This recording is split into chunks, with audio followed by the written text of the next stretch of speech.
بسم الله الرحمن الرحيم والصلاة والسلام على أشرف المرسلين سيدنا محمد عليه أفضل الصلاة وأتم التسليم. هنتكلم النهارده عن مباراة الأهلي والداخلية. الأهلي بيتعادل مع الداخلية بتعادل غريب وفي ماتش غريب وماتش عجيب مستفز للجمهور. اللاعيبة ارتكبت كل شيء ممكن يخلي الجمهور يستفز. الأمانة الوحيد اللي كان أحسن وأفضل ما في الملعب النهارده كان هو جمهور النادي الأهلي اللي ما بطلش تشجيع. للأسف اللعيبة أدمنت الفشل، اللعيبة مش عارفة تظهر نفسها ولا تطمن جمهورها في الماتش المهم، سواء كان ماتش القطن أو ماتش صن داونز في جنوب أفريقيا، صراع الصعود في دوري المجموعات في دوري أبطال أفريقيا. قبل ما نكمل الفيديو ما تنساش تشترك في القناة وتفعل زر الجرس وتدعمني بلايك وتسيب كومنت وتقول رأيك في مستوى النادي الأهلي الفترة الأخيرة دي ومستواه في ماتش الداخلية بشكل خاص. في مباراة أشبه بالصدمة لجمهور النادي الأهلي، لعيبة الأهلي بيتعادلوا مع الداخلية اللي بيلعب ب 10 لاعبين آخر ربع ساعة وآخر 10 دقايق في الشوط الثاني بعد طرد مدافع نادي الداخلية. محمد معروف حسب ضربة جزاء لحمدي فتحي اللي عرقله لاعب الداخلية، لكن الفار رجعه وقال له لا الكورة من بره، لكن دي طرد لمدافع الداخلية وطرده. والأهلي كان متقدم 1-0 بهدف كهربا. لعيبه النادي الاهلي ارتكبت كل انواع الاستفزاز للجمهور وانواع القلق، خلت الجمهور عنده قلق. ازاي اللعيبه دي هتقدر تكسب صن داونز في جنوب افريقيا؟ ازاي اللعيبه دي هتقدر تكسب القطن رايح جاي؟ ازاي اللعيبه دي هتقدر تكسب الهلال السوداني في مصر؟ ازاي اللعيبه دي اصلا هتقدر تصعد في دوري المجموعات في دوري ابطال افريقيا؟ طبعا كلنا عارفين ان احنا عندنا نقطه واحده، عندنا مع صن داونز هنا واتغلبنا من الهلال السوداني، ولسه هنلاعب القطن هنا يوم السبت، وبعده الثلاثه هنلاعب المقاولين، وبعده هنروح نلعب يوم السبت هنلاعب صن داونز في جنوب افريقيا. فازاي اللعيبه دي اصلا هتقدر تكسب القطن هنا وتروح تكسب صن داونز او تتعادل معاه اقل حاجه؟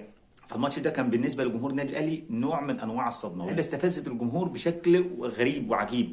ازاي اصلا بتلعب مع الداخليه اللي بينافس على الهبوط بتتعادل معاه وبيلعب 10 لاعبين؟ الشوط الاول للنادي الاهلي كان اشبه بالمسرحيه الهزليه، مفيش لعب، مفيش خطه، مفيش لعيبه عليه القيمه في الملعب، مفيش هجمه تقدر تقول ان النادي الاهلي لسه ما راحش بكوره للجون، كلها هجمات عبيطه. ازاي اصلا اللعيبه دي؟ فكل الجمهور عمال، الجمهور مش مصدق ازاي اصلا اللعيبه اللي متعادله مع صن داونز وعامله ماتش كبير ازاي مش قادره تلعب، مش قادره تلعب مع الداخليه وتضغط عليها. ما تقوليش ان الداخليه بيلعب مدافع وهو ده خطه علاء عبد العال وركن الاتوبيس وركن الميكروباص والكلام ده. ما هو انت كجهاز فني انت عندك محللين اداء، انت كجهاز فني معاك سامي قمصان المصري، ازاي مش عارف ان الداخليه هو ده اسلوب لعبها؟ ازاي مش عارف اصلا ان علاء عبد العال هو ده اسلوب لعبه؟ بروش فشلكوا بحاجات غريبه، ان هو الداخليه لعبوا كده، هو علاء عبد العال لعبوا كده. ده لولا ستر ربنا وتوفيق محمد الشناوي كنت اتغلبت كمان وهم بيلعبوك ب10. طبعا كلنا شفنا الجون اللي جه في النادي الاهلي وهدف التعادل، جون غريب. مش هقول لك رامي ربيعه ده في الاخر، ده كل انواع الحماقه ارتكبت في الملعب، من اولا من اليو ديانج اللي مش قادر يضغط، اللاعب بيعدي منه وهو مش قادر يضغط، مش عارف يا عم عرقله، الفرقه بتهاجم وانت ما ترجع يا عم اعمل فاول في نص الملعب. اللاعب بيعدي من ديانج بكل سهوله في نص الملعب. لو هتتفرج على الهدف وهاته من الاول شوف وانت تعرف ان الهدف بدايته من عند اليو ديانج، نص الملعب اللاعب واخده من ناحيه الشمال بتاع النادي الاهلي. طبعا كل فرقه كانت بتهاجم، فاللاعب عدى من اليو ديانج بطريقه غريبه. انا نفسي وانا قاعد استغربت، يا عم اعمل فاول. ازاي اليو ديانج مش مركز بالطريقه دي؟ ما تقعدوه يا جدعان، قعدوه ما يلعبش، ما كان قاعد الشوط الاول ما يلعبش، يعني ايه فرق؟ ايه الشوط الاول؟ نزل كوكا على الاقل شاب هيقدر يجري. فاليو ديانج اللاعب عدى منه بطريقه غريبه، راحت اللي جنب ناحيه محمد هاني. طبعا محمد هاني كالعاده ما بيعرفش ياخد كوره واحد على واحد، بقى عنده لا مبالاه غريبه، بيوسع للاعب عشان يدخل جوه، عدى محمد هاني لعب بالعرض. الكارثه بقى كلها كانت في تصرف رامي ربيعه.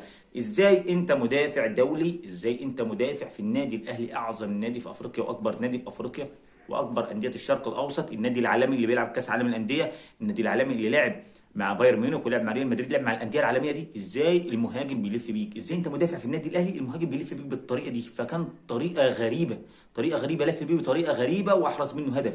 بعدها برضه لف بيه وشاطها ومحمد الشناوي طلع. يعني رامي ربيعه لا مش عايز اقول لك لا يفقه شيء عن تمركز المدافع. ازاي اصلا المدافع اللي المهاجم يلف بيه ده ما يعتبرش مدافع. مش هتكلم بس على رامي ربيعه، ده خطا اليو ديانج، خطا محمد هاني، خطا رامي ربيعه الكبير. عندك لعيبه تانية. ازاي اصلا يا كابتن علي معلول انت يا 87 انت ايه التصرف الغريب العجيب اللي انت بتعمله ده في الكورنر؟ تصرف غريب عجيب من علي معلول في الكورنر، بيضيع وقت. انت النادي الاهلي بتضيع وقت مع فرقه بتلعب 10، بتضيع وقت يا كابتن علي معلول مع فرقه بتلعب 10، مع فرقه بتنافس على الهبوط، وانت النادي الاهلي. كابتن علي معلول برضه في كوره تانية دليل عدم التركيز، دليل ان اللعيبه مش فايقه، لعيبه ما تعرفش فيهم ايه. محمد الشناوي بيرمي له الكوره جاي وقفها عدت من تحت رجله طلعت اوت، يا عم ركز في اللعبه، انت لاعب الشوط الثاني بس. غير كده كمان انانيه غير طبيعيه من اللعيبه، انانيه غير طبيعيه من اللعيبه، اولهم محمد شريف. محمد شريف ما بيوصيش الا القفشه، قفشه ما بيوصيش إلا محمد شريف. فين الجهاز الفني؟ فين مدير الكوره؟ فين المدرب العام؟ فين المدير ايه؟ انتوا فين قاعدين بتعملوا ايه؟ يعني في كوره مش هقول لك قفشه مش هو كان سيء، لا ده كان في اسوأ منه. كوره في قفشه بيديها لمحمد شريف، روح هات الجون الثاني ونخلص نموت الماتش.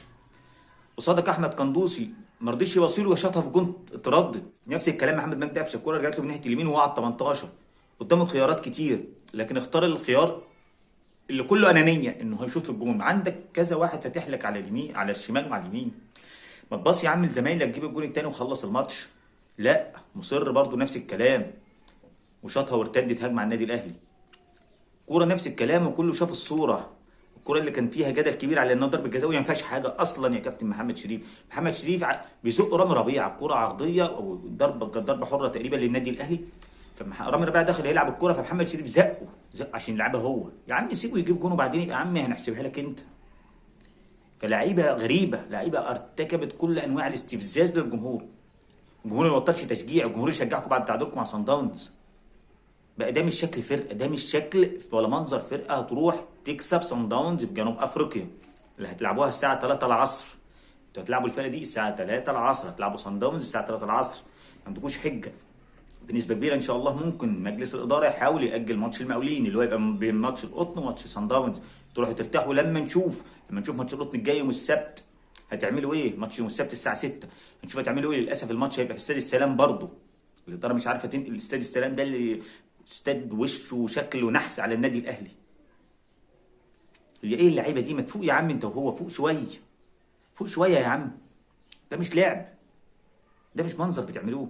هنشوف الجهاز الفني الايام اللي جايه دي قبل ماتش القطن هيصلح عيوب اللعيبه دي والقصور اللي حصل من اللعيبه دي في ماتش الداخليه، الماتش اللي الفرقه اللي بتنافس على الهبوط اللي بتتعادل معاها بتاعنا ان شاء الله. بس انتوا اللي هتضيعوه بطريقتكم دي وبلعبكم ده، لعبكم الغريب اللي ما فيش لعيبه عندها حماس، ما فيش لعيبه عندها حميه، ما فيش لعيبه عندها جرأه. الجرأه والحماس والجديه كانت كلها عند نادي الداخليه اللي بينافس على الهبوط. ايوه هو يوم عمره انه بيلعبك انت النادي الاهلي، بس انت فين؟ انت النادي الاهلي، انت لاعب في النادي الاهلي، ما عندكش اقول لك ايه، انت لاعب في النادي الاهلي ما عندكش، ما اقول لك ما عندكش اي فرصه انك تبقى وحش، ما عندكش اي فرصه انك تكون سيء في ماتش زي ده. لازم تقاتل. لما نشوف النادي الجهاز الفني يعمل ايه بقى الايام اللي جايه، واللي نشوف المستوى اللعيبه دي هيتغير في ماتش القطن ولا لا، واللعيبه دي هتطمن الجمهور انها تكسب القطن وتطمن الجمهور انها تقدر تكسب صن داونز في جنوب افريقيا.